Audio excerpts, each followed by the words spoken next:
Nedeľný program zatváracieho víkendu projektu Mesta kultúry ponúkol podujatia pre deti aj dospelých.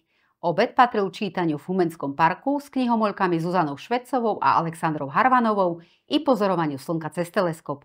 Po obede si návštevníci vychutnali cirkus Karavana.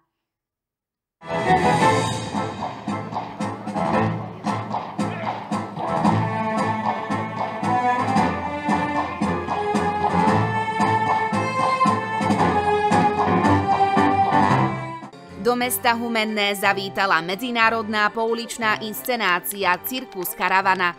Obsadila námestie pred mestským kultúrnym strediskom a prilákala desiatky návštevníkov všetkých vekových kategórií.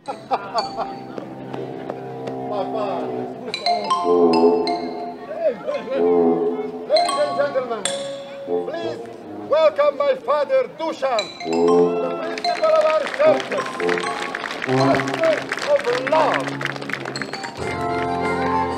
Divadlo je o medziľudskom zbližovaní obyvateľov krajín V4 s Ukrajinou.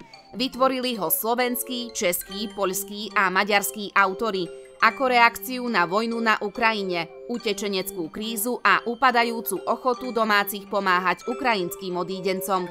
Za slovenskú stranu participoval na projekte ansámbel Nepravidelného divadla. Dramaturgičkou a režisérkou je humenská rodáčka Jana Mikitková. Hudobno-pouličná show bez slov približuje osudy cirkusantov utekajúcich pred vojnou.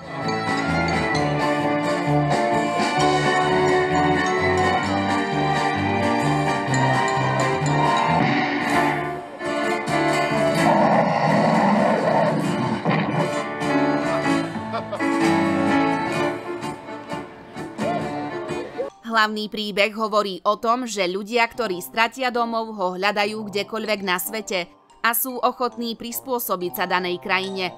Musia ale nájsť pochopenie u domácich. Ak sa tak nestane, nastávajú zbytočné nedorozumenia. Cieľom je poukázať na túto skutočnosť, ale zároveň ľudí zabaviť. Preto je v divadle aj kúsok artistického a umeleckého majstrovstva.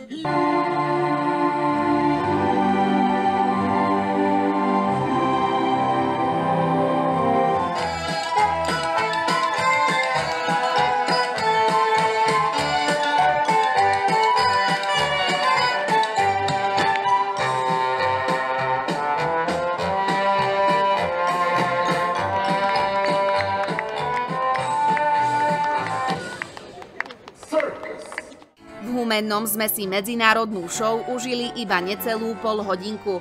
Predčasne ju ukončila silná búrka.